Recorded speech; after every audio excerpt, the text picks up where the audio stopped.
Alhamdulillahi Rabbil Alamin Ar-Rahmanir Rahim. Di dalam telefon ni ada orang tu mesej ni. Mesej soalan sekarang ni lah. Tapi duha karang tu. Apa dia soalan sekarang? Soalan hak timbul sekarang. Apa dia? Banyak kelas dah soalan ni timbul. Mengajar kelas tauhid pun soal ni juga. Masuk kelas fiqh pun soal ni juga. Kelas tasawuf pagi ni pun orang kata mesej ni juga. Apa dia soalan dia? Soalan dia nya di manakah nak bayar zakat fitrah? Soalan mutaakhirin. Soalan sahur sekarang. Kan? Duhara. Ya pagi ni nak kerja dah. Mana? Lalu. Mana?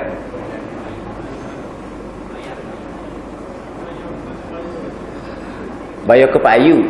Tak, sekarang ni bukan masalah bayar ke Pak Ayu. Masalah sekarang ni kita ni bayar zakat fitrah tu di mana?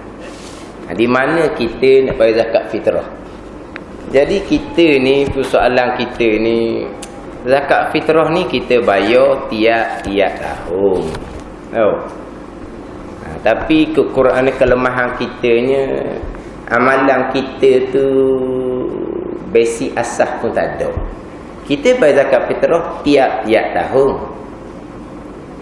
Kita setakat tahunnya bayar banyak mana?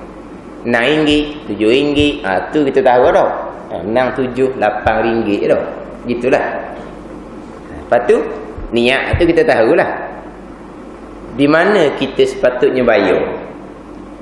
Ini amalan tahunan ni. Patutnya kita basic ilmu tu kena ada lah. Tapi nak comel, nak tanya bab zakat ni, pergi tempat dia lah baru comel. Pergi tanya di pejabat zakat. Orang dia lah, ustaz-ustaz ni dia hanya mengajar je. Adapun orang pejabat zakat ni dia belajar serta urusan dia. Kerjaan dia siang malam. Bila urusan kerjaan dia siang malam, maka pemahaman dia lebih kemah daripada ustaz-ustaz luar yang tidak babit dengan pekerjaan zakat ni. Lepas tu kalau timbul muskilnya dia tanya surah ni. Hak kelas, di mana kelas dah hak tanya dalam tempat ni. Hak telefon sekira. Macamlah kita ni pegawai zakat. Bukan pegawai zakatnya. Tanya orang pegawai zakat tu senang. Biar diperjelaskan.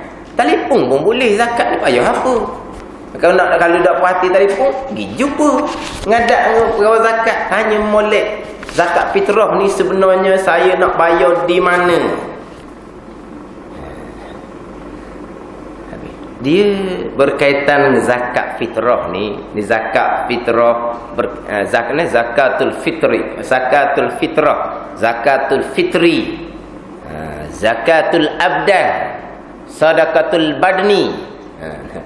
Zakat ni dia berkait dengan hari raya fitri. Zakat fitrah ni dipanggil juga zakatul abdan. Dipanggil zakat tubuh badan kita. Tazkiyatun nafsi, penyucian diri kita. Jadi zakat fitrah ni ini berkaitan dengan diri kita, bukan berkaitan dengan harta kita. Kita ada dua zakat. Zakat fitrah satu, zakat harta satu. Zakat harta tu cerita lain. Zakat harta ni zakat perniagaan, zakat pendapatan, zakat ternakan, zakat pertanian. Itu bab lain. Ada. Sekarang ni kita duk cerita berkaitan dengan zakat fitrah. Zakat fitrah ni kita bayar di tempat kita duduk tu di mana? Ketika diwajibkan zakat tu kita tubuh badan kita berada di mana? Kita ada duit nak bayar zakat ni, duit tu hasil di mana tak ada kiraan. Bukankah di manakah harta yang kita dapat, duit yang kita dapat untuk bayar zakat fitrah? Bukan. Sebab zakat fitrah ni zakatul abdan, zakat tubuh badan kita. Mana di manakah kita berada pada masa itu, di situlah kita bayar. Itu simple dia. Ini basic asas. Tidak akan ada keliru di sini kalau kita amal, kita ngaji. Ni amal teruk tak ngaji, jadi masalah. Itu dia. Simple dia. Ini pandangan dalam mazhab Syafi'i yang sepakat dengan mazhab-mazhab yang lain berkaitan dengan zakat fitrah. Yang timbul pindah zakat bayar di tempat yang lain ni, ini berkaitan dengan zakat harta, bukan zakat fitrah. Tak. Kita beza dua zakat ni. Jadi orang duduk amal, balik raya kampung, dibayar zakat kampung, selesailah. Dalam selama ni orang duk amal seumpama tu kita orang biasa-biasa ni basic tak ada. Masa kita amal seumpama tu, ustaz-ustaz lain pun tengok awak kerja lain, bayar zakat fitrah. Bila awak balik kampung, lepas tu amil zakat, tukang tu amil dah, amil zakat pula terima, dia tahu dah itu anak mokcik duduk kerja Kuala Lumpur. Tak tahu takut amil ni dia pandai tulis risik je, hukum tak tahulah. Kan Pak Ayub? Pak Ayub ambil zakat. Pak Ayub zakat ni basic asas kemah dah. Ke setakat tahu ni risik, tanda sini, tulis sini gitu je. Jadi takkanlah sampai peringkat ustaz-ustaz hok tengok orang kerja lain bayar zakat fitrah di lain. Tu amil hok terima zakat pun, terima molek-molek ada, takkan sampai orang ustaz, orang ambil zakat macam kita semua hak basic pun tak ada ni. Jadi kita boleh nilai takkan salah. Dan memang zakat fitrah dia tak berkait dengan di manakah kita dapat harta. Ini di manakah kita ada ketika diwajibkan kita bayar zakat fitrah. Adapun zakat harta, berkaitan dengan zakat fitrah kita bayar di manakah tempat kita berada, ini sepakat pandangan Imam Nawawi, pandangan Imam Rafi'i, ini kuat pandangan dalam mazhab Syafi'i, sepakat dengan mazhab yang lain. Tak timbul lah, bayar kampung-kampung lah. Kita kalau nak cerita bab pindah zakat, kena bayar zakat mestilah di tempat yang mana kita dapat harta, itu zakat harta, bukan zakat badan. Zakat fitrah zakat badan, zakat harta baru timbul. Di manakah kita dapat harta? Di manakah kita usaha harta? Kalau zakat pendapatan, kita kerja di mana? Kalau zakat perniagaan, kita niaga di mana? Kalau zakat ternakan, kita ternak tu di mana? Kita tanam padi tu di mana? Baru timbul berkaitan dengan kita nak zakat tu bayar di tempat yang mana kita dapat hasilan dia.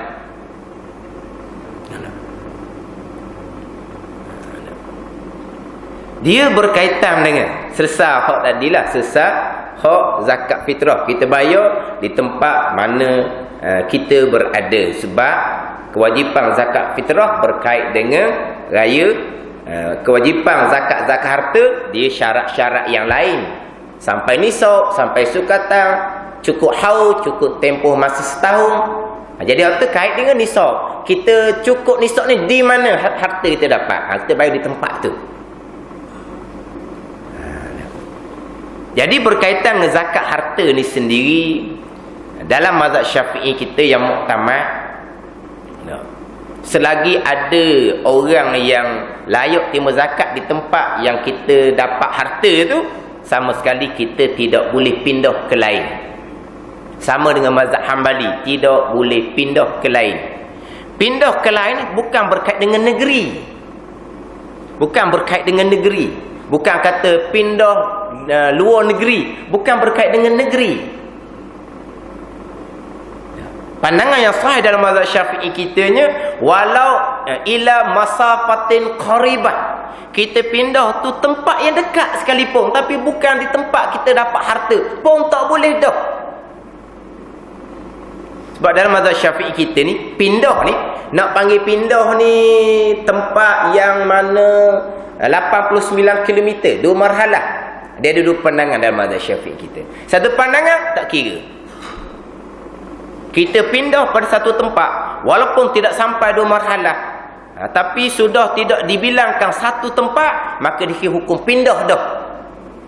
Satu pandangan mengatakan dalam lingkungan 2 marhalah, dalam lingkungan 89 km, belum lagi dihukumkan pindah.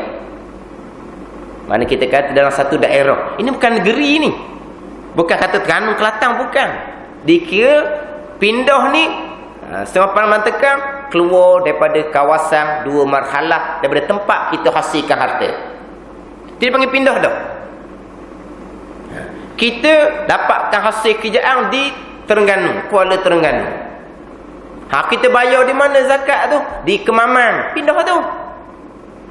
Kemaman Terengganu lagi. Tak keluar negeri. Kita tak kira negeri ni. Kita kira tempat, kalulah lebih daripada 2 marhalah satu pandangan, maka dikira pindah. Tapi pandangan yang sahih dalam mazhab Syafi'i kita, walau ila masafatin qaribah, walaupun jarak tu dekat sekalipun, tapi bukan di tempat kita dapatkan hasil harta, dihukumkan pindah. Dalam mazhab Syafi'i yang muktamad, haram serta tidak sah zakat. Haram serta tidak sah. Dalam mazhab Hambali, dikira 2 marhalah, lebih daripada 89 km, haram serta sah. Kita mazhab Syafi'i haram serta tidak sah jika pindah zakat. Ini pandangan muktamad dalam mazhab Syafi'i. Pandangan dhaif dalam mazhab Syafi'i, boleh pindah zakat. Ini pandangan yang disokong oleh Zakaria Al-Ansari. Islam, Zakaria Al-Ansari menyokong pandangan yang mana zakat harta sekalipun boleh bayar di mana-mana walaupun pindah sekalipun. Ini pandangan dhaif dalam mazhab Syafi'i.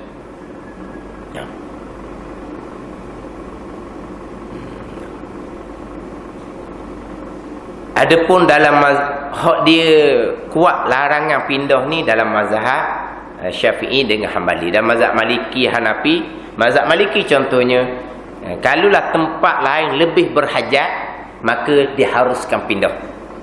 Dalam mazhab Syafi'i tak kira, selagi tempat tu ada orang yang layak terima zakat, kena bayar di situ. Walaupun mungkin tempat lain lebih berhajat sekalipun, tak boleh pindah. Itu muktamad Syafi'i, muktamad dalam mazhab Hambali. Dalam mazhab Maliki, kalau tempat yang lebih berhajat, kita boleh pindah. Dalam mazhab Hanafi, hak paling ringan, pindah zakat hanya makruh sahaja. Ni zakat harta ni, pindah zakat hanya makruh sahaja. Melainkan kalulah kita ada hajat, ada maslahat. Sebab apa? Kita kerja Kuala Lumpur, bayar zakat pendapatan, kita meniaga di Kuala Lumpur, bayar zakat perniagaan di kampung, sebab keluarga kita lebih memerlukan, tak makruh dah, sebab ada maslahat. Sebab apa kita bayar kampung? Sebab orang kampung kita lebih memerlukan, lebih baik, lebih warak, lebih maslahat, lebih manfaat. Orang kampung kita orang nak belajar ilmu agama contohnya, kita pun walaupun hasil tu dapat di Kuala Lumpur, kita pindah bayar di kampung kita di Terengganu, pandangan mazhab Hanafi sudah tidak makruh sebab ada maslahat.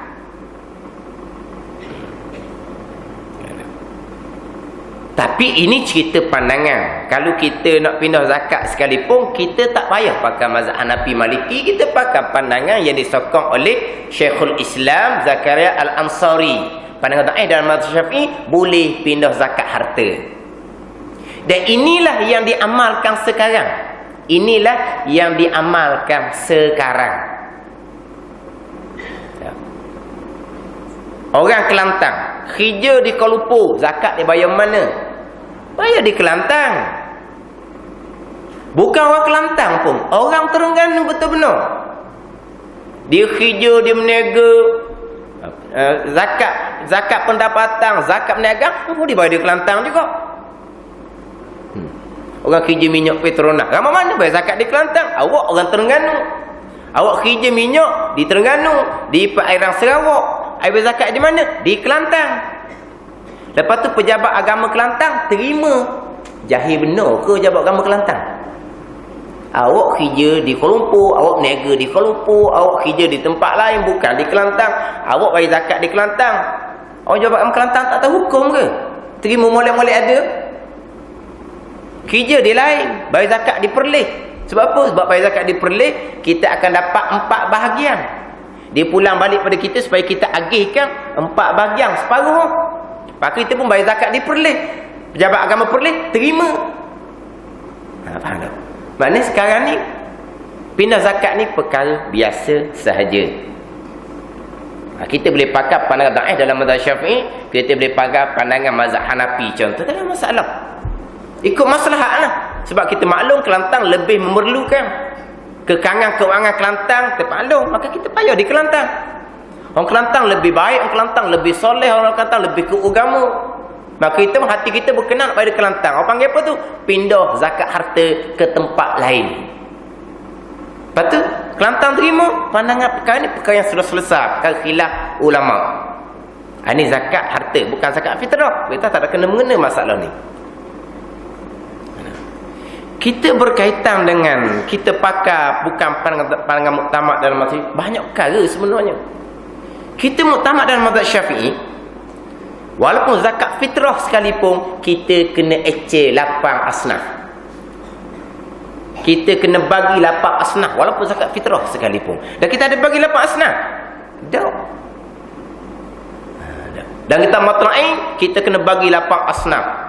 Malaikat jika kesukaran, kita pakai pandangan dalam mazhab Syafi'i yang daifnya, 1 bahagi 1 asnaf pun tak pedah, kurang-kurang 3 orang.